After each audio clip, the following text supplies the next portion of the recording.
Fala investidor, fala investidora, como é que vocês estão? Eu espero que sejam todos muito bem. E hoje eu vou trabalhar aqui com vocês os resultados da Vale, vou falar dos dividendos e também vou mostrar para você como que a Bradespar pode trazer melhores dividendos. Por isso eu vou dividir o vídeo aqui em três partes para você poder pular para aquela que você quiser. Agora, vamos para os números falar um pouquinho daquilo que nos interessa, porque quando eu olho para os resultados da Vale, poxa, é uma empresa que não tem dívida, é uma empresa que tem muitos projetos e é uma empresa que nós já sabemos o que faz. Agora a gente precisa compreender quais são os movimentos que estão por detrás que permitem que você tenha um futuro melhor, um futuro médio ou um futuro ruim, tá bom? Tudo isso aqui eu vou trazer nesse vídeo para vocês.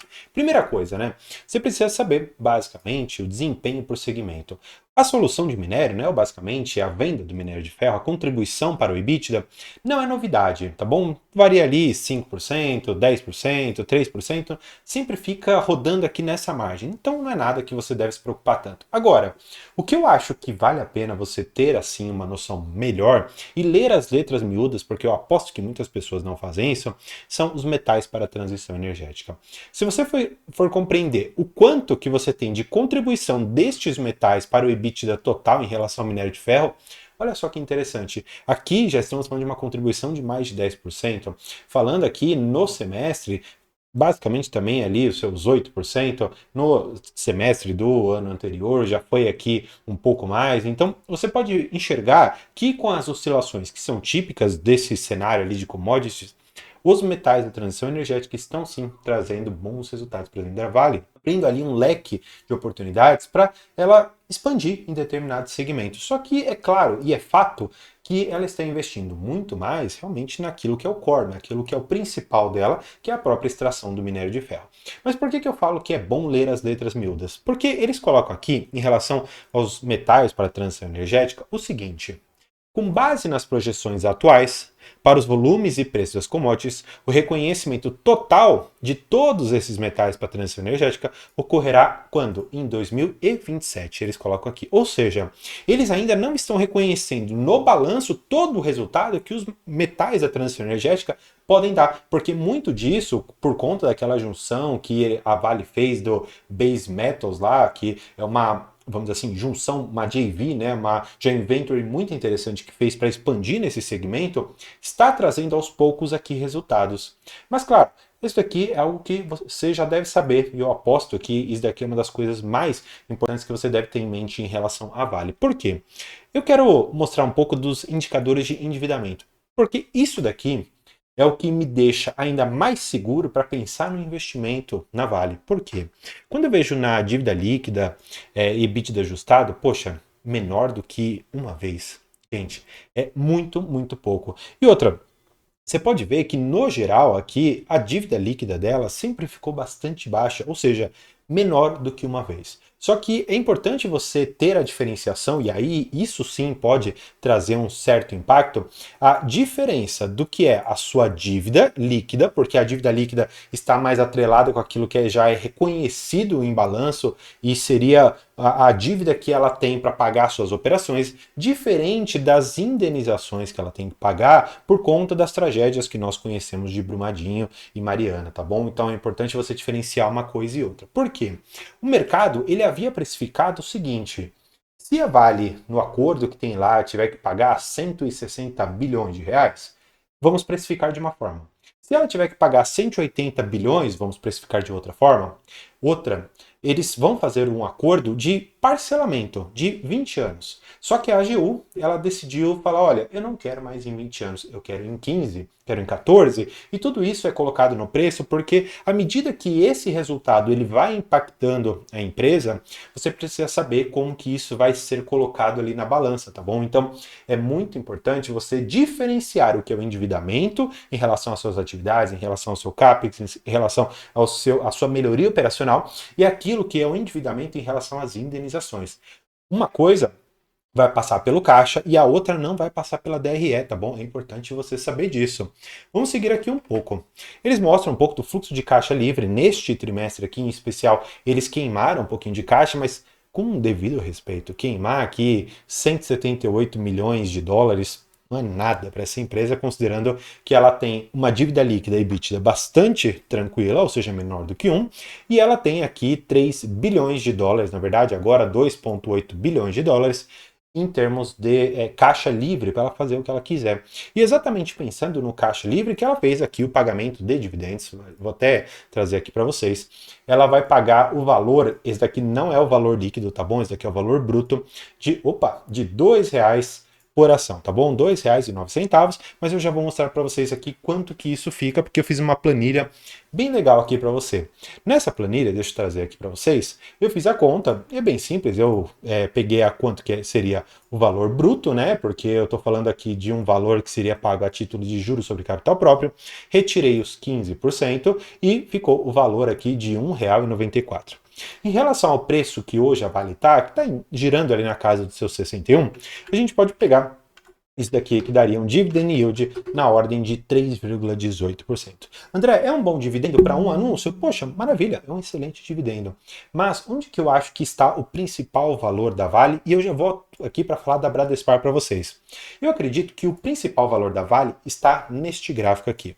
Este é o gráfico do minério de ferro, tá bom? E aqui eu tenho traçado para vocês alguns pontos que eu acredito que o minério ficará oscilando e quanto mais para baixo aqui deste ponto, dos 88,90, significa que eu estou falando de uma maior oportunidade em relação à própria Vale. Por quê? Quando eu colocar o gráfico da Vale, você vai perceber que quando o minério sobe, a Vale também sobe. Quando ele desce, da mesma maneira, a Vale também desce e assim quase todas as outras empresas de commodity.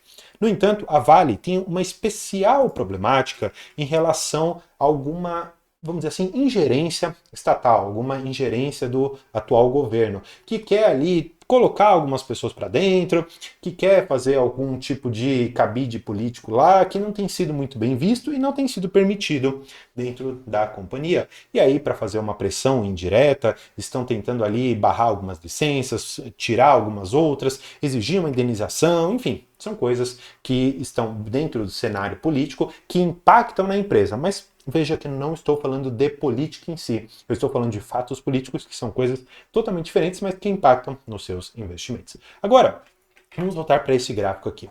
Por que que eu acho que é aqui onde está o principal valor da Vale?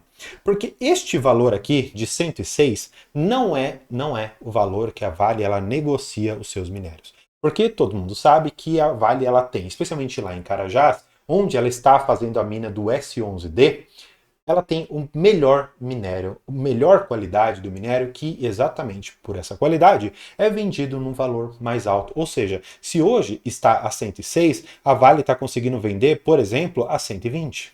É mais ou menos essa lógica aqui, porque o minério da Vale é muito mais puro, e por ser mais puro, ele exige menos energia para você conseguir extrair, e exatamente por conta de uma agenda verde, uma agenda menos poluente, que busca-se minério de melhor qualidade, que tem um preço também maior, porque você exige menos energia para você fazer ali a extração e produção daquilo que é necessário, tá? Além disso, e aí eu já acho que vale a pena nós colocarmos aqui a Vale. Vou até colocar a Vale para a gente começar a dar uma olhada. Olha aquilo que eu te falei. Se você for ver, quando o minério de ferro ele sobe, a Vale sobe e desce a mesma coisa. Claro, tem momentos de lateralização, tem momentos que um descola do outro, mas no geral, você percebe que até nesses pequenos picos aqui, a Vale responde tanto para cima quanto para baixo. Portanto, fique de olho nesses pontos que eu estou traçando aqui para vocês. Vou até tirar a Vale para a gente rever. Os pontos que eu estou trazendo para vocês são R$ 88,90. Por que que eu acho que aqui, nesse valor, nós temos um desconto extremo? Porque aqui muitas empresas começam a não ter lucro. Porque quando você começa a ver o quanto que é o gasto, e eles até trazem isso ali depois no relatório, você vê que tem um gasto ali de US$ 25 a tonelada, depois você tem um tanto para você exportar, e algumas empresas não são tão eficientes quanto a Vale. Chega, portanto, nesse preço, chega a não valer a pena. E a Vale consegue sobreviver aqui, e claro, aqui em cima gerar muito mais caixa livre e, consequentemente, também pagar dividendos maiores. No entanto, quanto mais próximo dessa linha vermelha o minério estiver, muito mais provavelmente a Vale estará cara, e por isso são momentos em que eu não compro, sendo, portanto, sempre contracíclico, comprando quando ela está na baixa, quando ninguém quer, hoje, por exemplo, aos seus R$ 60, e vendendo lá na frente, quando todo mundo estiver querendo, aos seus R$ 80, R$ 90. Portanto, eu vejo a Vale como uma baita de uma oportunidade para valorização. Mas, para dividendos, eu ainda assim, e sempre comentei aqui com vocês no canal, sou muito mais adepto a Bradespar, porque olha só, nos últimos 12 meses pagou 16%. E eu posso até colocar a Vale aqui para vocês, para a gente enxergar. A Vale, nesses últimos 12 meses, pagou 11,53. Não é um dividendo ruim, nem de longe, na verdade é um baita de um dividendo. Mas se eu puder escolher estar exposto ao resultado da Vale, mas ter como acionista a possibilidade de receber 5% a mais de dividendos, eu vou escolher a Bradespar. E é exatamente para isso que eu fiz esse gráfico aqui. E o que acontece? Eu já te mostrei que a Vale ela vai pagar o valor aqui de R$ 1,94 a título de juros sobre capital próprio, portanto esse aqui é o valor líquido. Eu sei que a Bradespar tem 163 milhões de ações da Vale, portanto ela vai receber aqui no bolso dela 317 milhões de reais. O que acontece? A Bradespar ela tem 393 milhões de ações. E aí, qual que é o ponto? Eu tenho que pegar este valor aqui, que é o que a Bradespar vai receber, eu tenho que dividir pela quantidade de ações e eu teria, portanto, o dividendo que me pagariam. Só que você precisa saber que a Bradespar normalmente não repassa tudo, porque ela tem os próprios custos operacionais, ela quer tirar ali a partezinha dela, e por isso eu tracei aqui alguns cenários em que ela distribua 90%, 80% ou 70% de tudo que ela estiver recebendo aqui da Vale. E aí nós temos os cenários, claro, vou começar aqui de baixo para cima para a gente começar a pensar, e eu teria aqui o valor de 57 centavos, o que daria um dividend yield de 3,07. Não é aquela coisa, mas ainda assim é bem próximo ao que a Vale pagaria. Agora, a partir dos 80 já começa a ficar um pouquinho melhor, porque como eu te mostrei, o dividendo da Vale ficaria abaixo, pelo menos o dividend yield ficaria abaixo disso aqui. Então, no cenário em que ele repasse 80%, nós teremos aqui 65 centavos por ação e 3,51% de dividend yield, claro, nos preços que eu estou trazendo aqui de R$ 18,43. E, por fim, no melhor dos cenários, se ela distribuísse tudo que ela tem aqui, nós teríamos 73 centavos, quase 4% de dividend yield. Então, nós temos aqui, portanto, a Bradespar como a melhor forma de você se expor à Vale em termos operacionais, porque você recebe os mesmos bônus ali da Vale, e na forma de acionista você acaba sendo melhor remunerado. Portanto, eu, como pessoa que gosta de receber dividendos e quer ter mais fluxo entrando para eu poder aumentar de forma mais rápida os meus juros compostos, ao invés de Vale, eu optaria por Bradespar. Isto é, pensando em dividendos, pensando em valorização, pensando em operar com opções, talvez a Vale seja mais interessante para você. Espero que você tenha gostado desse vídeo. Se você gostou, deixe a sua inscrição aqui embaixo para você continuar acompanhando. Por hoje é isso. Muito obrigado e tchau!